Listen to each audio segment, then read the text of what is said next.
You may have missed a major announcement on October 30th. TransAlta is canceling its Sundance 7 project. It's being put off until at least the next decade.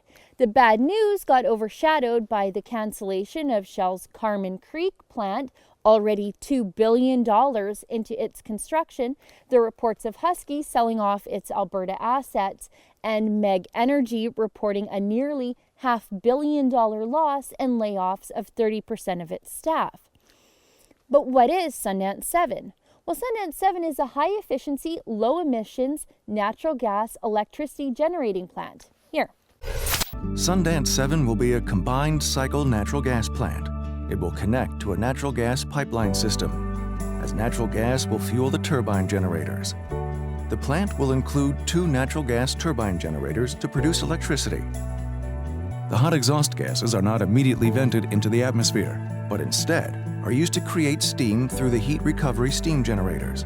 The steam in turn feeds a steam turbine generator, producing additional electricity, increasing the efficiency of the plant. The steam is then condensed and returned to the generators for reuse. Now, Sundance 7 would have been very high efficiency as far as Alberta electrical generation goes. Like they say in the video, in the top 5 or 6 in North America. This sort of project is good news if you care about both emissions and the cost per kilojoule of electricity.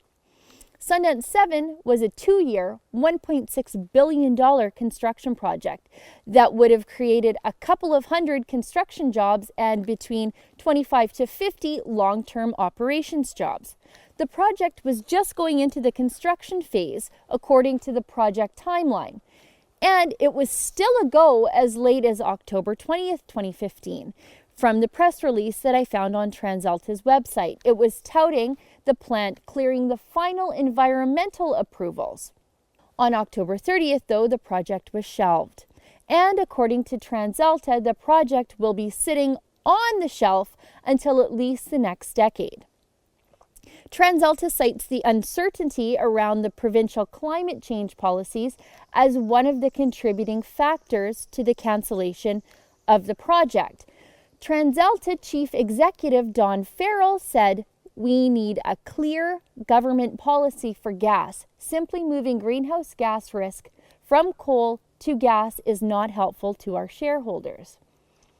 She called greenhouse gases a risk, and that's very telling. It means businesses have no real clue what to expect from this NDP government, but they know it isn't good.